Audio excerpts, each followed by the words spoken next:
Hello and welcome to another video. Today let's explore what authoritarianism means. According to the dictionary, authoritarianism is a political system characterized by the rejection of democracy and political plurality. Until this point, you may ask yourself, if that is the definition, then why have been so common in history? Well, to be able to understand that, first we need to understand where it comes from. The first thing we need to talk about is our human values. And until this point, if you want to know more about why are just two human values or why we are talking just about those two as the, the entire set of human values, you can watch my other video. I will link it.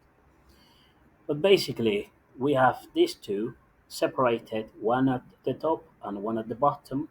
So, responsibility, if you have that value, you believe that all individuals have agency and decision over everything that happens to them and others around them. In, if, on the other hand, you are sympathy and you are inclined towards that value, then you believe that not all individuals are capable of having agency for themselves. Therefore, you and others must help them. And the second thing we must talk about are the human urge. In this case, are two: protection and change. It is easy to understand this if we think about this in the same way we think about the yin and yang. So, if you have an urge to change, then you are looking for new experiences, even at the expense of harm or well being, and looking to get out of your comfort zone. If, on the other hand, you have an urge to protect, then you will keep the order and preserve from injury or harm anyone around you, of course, including yourself. Taking those two things, the human values and the human urge, we can represent that in a matrix, and we will ended up having four quadrants. That being done, you can easily fit the political theories within each quadrant. So we could explain each political theory as follows. If we mix change urge and responsibility, then we have liberals. And the main phrase that we can categorize those ideals is a laic state, and the state should get involved as little as possible.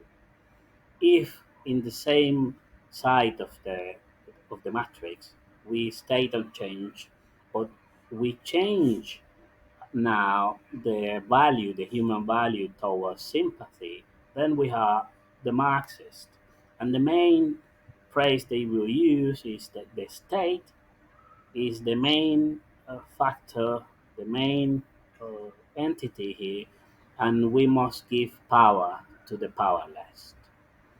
If we change to the human urge to protect, then we have in the upper corner, we have the conservative because they have the human value of responsibility, and the main factor for them is religion and family.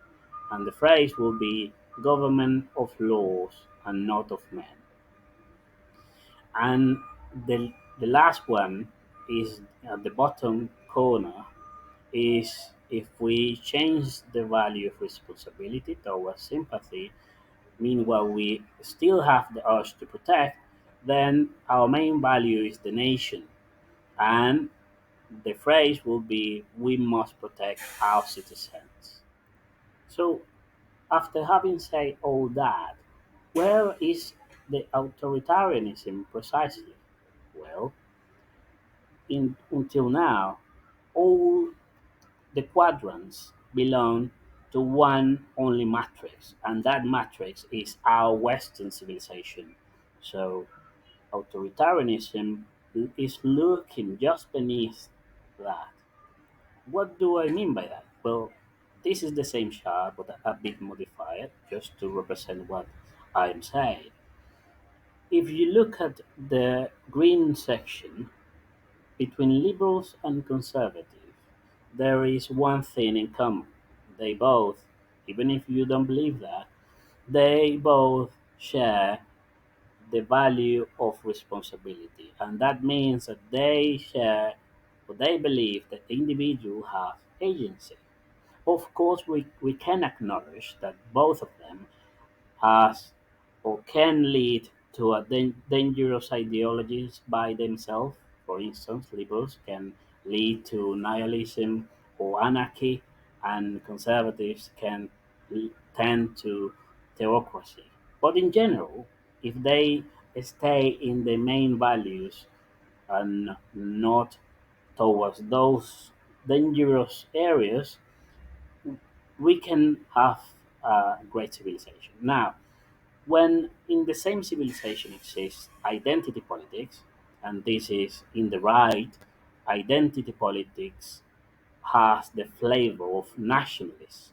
It's the same identity politics, but in for the nationalists, they believe that the culture is in danger. So the phrase for a nationalist will be, "Our cultural value is being stolen by foreigners." Only through revolution will the proper society happen. And in the other side, in the left side, we have the Marxists.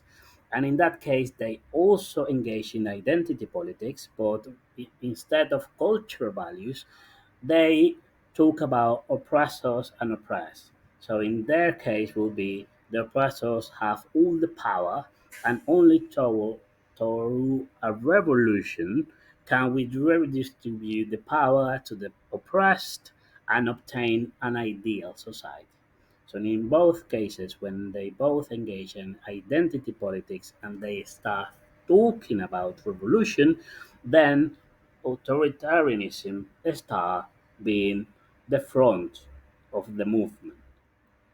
And how can we check this is true? Well, you can check any history book and you will realize that the historical atrocities start happening when the identity politics pass from the ideal to the revolution.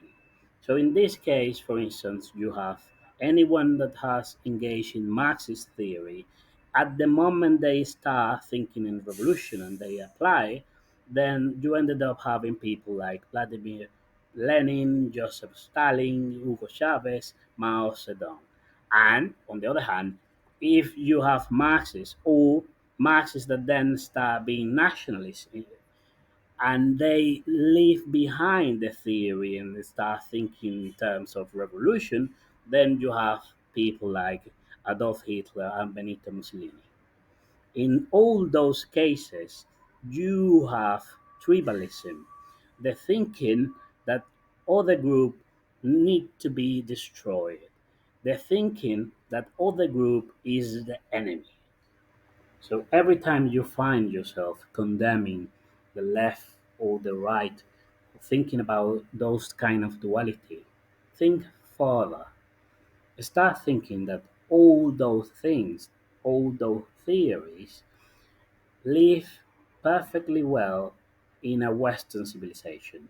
In fact, the only theory that allow all of us do what we do right now is the champion of the theories of the ideals, liberalism. And under that tree, we can do a bunch of things, and we have achieved a bunch of things. At the moment that the theories become dangerous, the theories become enemies or tribalism, then you need to start thinking that your group, your theory is going too far. If you have not lived in a communist country, or you are curious to know what will happen if we let authoritarianism win, I recommend you Chronicles of a Lost Tomorrow. If you like this content, please like, subscribe, and ring the notification bell.